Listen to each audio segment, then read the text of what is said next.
in America, when you do real investigative journalism that exposes banks and governments and fraud, typically it's not treated as big breaking news because the media is in bed with the banks and the government. Remember the Panama Papers from a couple years ago? That was a mega story. It proved that major wealthy sleazebags, Democratic Party donors, Republican Party donors were basically laundering money all over the globe, stashing it on islands and things like that. Basically, the corporate media, sighed, said, "Oh, that's interesting," and then they went back to the reality TV show of Stormy Daniels and the Cold War. Well, I got to tell you, this BuzzFeed news story that I have not fully been able to get through, it's very long, is essentially confirming what I've been telling you as long as I've had a public platform. We live in the United Corporations of America. The government is just a stand-in and puppet for the banks, for the corporations. They work for the banks and the corporations. BuzzFeed has broken a massive story on a global criminal syndicate where major U.S. banks, major governments have essentially just been the processor for illegal drug cartels,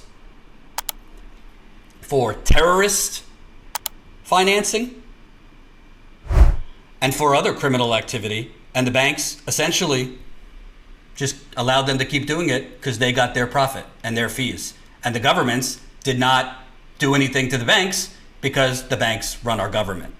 I'm not going to read the whole story. It's pretty long. I would encourage you, if you have time, try to get through as much of this story, because in a sane society with a responsible media, yeah, I know there's a pandemic and RBG just died. They should find time. This should be leading many broadcasts. This is a big deal. This story that BuzzFeed broke, credit to them for a really, really important story. A huge trove of secret government documents reveals for the first time how the giants of Western banking move trillions of dollars in suspicious transactions, enriching themselves and their shareholders while facilitating the work of terrorists, kleptocrats, and drug kingpins. And the U.S. government, despite its vast power, fails to stop it. More like, enables it. Today, the FinCEN files thousands of, quote, suspicious activity reports and other U.S. government documents offer an unprecedented view of global financial corruption, the banks enabling it, and the government agencies that watch as it flourishes. BuzzFeed News has shared these reports with the International Consortium of Investigative Journalists and more than 100 news organizations in 88 countries. This is a 2-year investigation, by the way, from BuzzFeed. These documents, compiled by banks, shared with the government, but kept from public view, expose the hollowness of banking safeguards and the ease with which criminals have exploited them. Well, banks don't have safeguards because the Democratic Party of the 1990s deregulated blanks. Thank you, Bill Clinton, Joe Biden, and the rest of them. Profits, and well, Republicans were with them too. Profits from deadly drug wars, fortunes embezzled from developing countries, and hard-earned savings stolen in a Ponzi scheme were all allowed to flow into and out of these financial institutions despite warnings from the bank's own employees. You see, before I go on, this is why I never really bought Elizabeth Warren's campaign, other than the fact that she doesn't stand for anything, left Bernie standing at the altar twice, and many other things, because you can't regulate your way out of corruption, right? Elizabeth Warren, her main thing was putting the regulators back in place. Putting the cop back on the beat. Not fundamentally changing the rotten system, but deregulated blanks. Did I say that? I meant banks. Sorry, a little hungover. But, the bottom line is, you could tighten regulation, you could put more enforcements, but if the system is set up in a way that governments can't actually hold banks accountable, that bankers will never go to jail, in this case, which I'm about to read you, for literally just processing drug cartel money laundering, terrorist money laundering, then it doesn't matter what regulators you put in place. They're not able to do anything. Let me read more. Money laundering is a crime that makes other crimes possible. It can accelerate economic inequality, drain public funds, undermine democracy, and destabilize nations, and the banks play a key role. Quote, some of these people in those crisp white shirts in their sharp suits are feeding off the tragedy of people dying all over the world, said Martin Woods, a former suspicious transaction investigator for Wachovia. Laws that were meant to stop financial crime have instead allowed it to flourish. So long as a bank files a notice that it may be facilitating criminal activity, it all but immunes itself and its executives from criminal prosecution. The suspicious activity alert effectively gives them a free pass to keep moving the money and collecting the fees. Let me read that again. Laws that were meant to flourish, meant to stop financial crimes, have instead allowed it to flourish. So long as a bank files a notice that it may be facilitating criminal activity, it all but immunizes itself and its executives from criminal prosecution. That's like if the getaway driver to the bank robbery sends an alert, hey, I'm facilitating the bank robbery. If you send the note beforehand, you can't be criminally prosecuted, even though you're driving the getaway car. That's insane. The Financial Crimes Enforcement Network, or FinCEN, is the agency within the Treasury Department charged with combating money laundering, terrorist financing, and other financial crimes. It collects millions of these suspicious activity reports, known as SARs. It makes them available to U.S. law enforcement agencies and other nations' financial intelligence operations. It even compiles a report called Kleptocracy Weekly that summarizes the dealings of foreign leaders such as Russian President Vladimir Putin. What it does not do is force the banks to shut the money laundering down. In the rare instances when the U.S. government does crack down on banks, it often relies on sweetheart deals called deferred prosecution agreements, which include fines but no high-level arrests. Thank you, President Obama. The Trump administration has made it even harder to hold executives personally accountable, under guidance by former Deputy Attorney General Rod Rosenstein, that warned government agencies against piling on.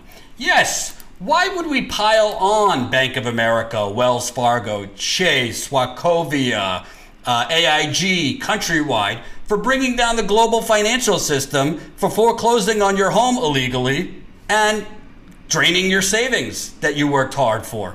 Why would we pile on those sinners? But the FinCEN files investigation shows that even after they were prosecuted or fined for financial misconduct, banks like JP Morgan Chase, HSBC, Standard Chartered, Deutsche Bank, and Bank of New York Mellon continued to move money for suspected criminals. Suspicious payments flow around the world and into countless industries, from international sports to Hollywood entertainment to luxury real estate to Nobu sushi restaurants. They filter into the companies that make familiar items from people's lives, from the gas in their car to the granola in their cereal bowl. The FinCEN files expose an underlying truth of the modern era. The network through which dirty money traversed the world have become vital arteries of the global economy. They enable a shadow financial system so wide-ranging and so unchecked that it has become inextricable from the so-called legitimate economy. Banks with household names have helped to make it so. BuzzFeed's investigation shows that Standard Chartered moved money on behalf of Al Zaruni Exchange, a Dubai-based business that was later accused of laundering cash on behalf of the Taliban. During the years that Al Zaruni was a Standard Chartered customer, Taliban militants staged violent attacks that killed civilians and soldiers. HSBC's Hong Kong branch allowed WCM 777, a Ponzi scheme, to move more than $15 million, even as the business was being barred from operating in 3 states. Authorities say the scam stole at least $80 million from investors, mainly Latino and Asian immigrants, and the company's owner used the looted funds to buy 2 golf courses, a 7,000 square foot mansion, a 39.8 carat diamond, and mining rights in Sierra Leone. Jesus. Bank of America, Citibank, JP Morgan Chase, American Express, and others collectively processed millions of dollars in transactions for the family of Viktor Krapunov, the former mayor of Kazakhstan's most populous city. even after Interpol issued a red notice for his arrest. Krapnov, who had already fled to Switzerland and who claims the allegations are politically motivated, was later convicted in absentia on charges that included bribe-taking and defrauding the city through the sale of public property. The banks mentioned in this story said they could not comment on specific transactions due to bank secrecy laws. I'm sure. Their statements can be found here.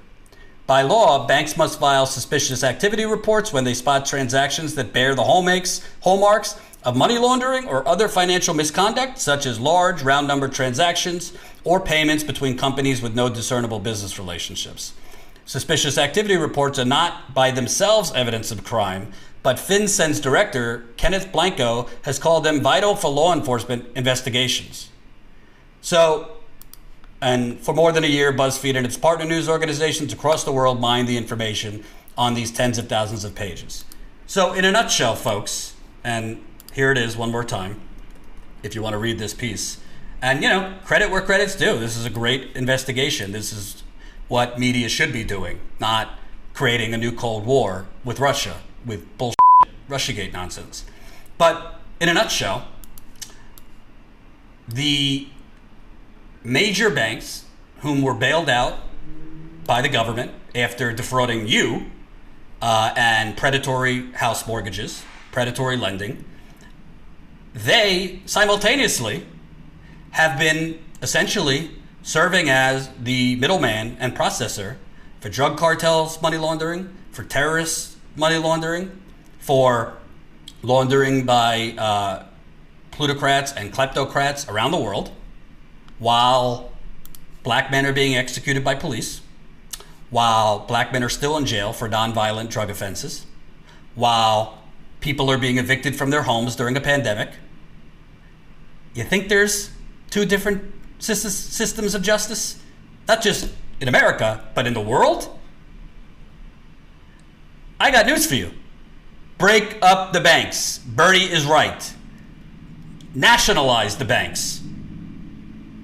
You literally have cold hard evidence here that you're talking trillions of dollars. And by the way, this trillions of dollars that's being laundered, this isn't like just money from, you know, that they robbed from a bank. A lot of this money being laundered is working people's money from around the world.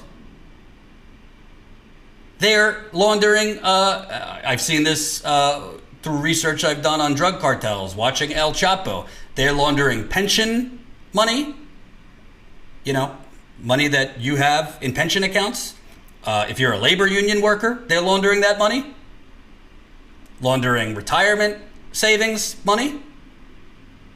They're laundering money for contractors. So it ain't just like, they're not just like taking it from the bank. They are laundering working people's money in America and around the world. Hope you enjoyed that last video. Hop on over to statuscoup.com where you can sign up for our email list and become a member for as low as $5 to $10 a month. Membership is how we grow. That's statuscoup.com/join. And remember, join our email list so we can grow the revolution with you.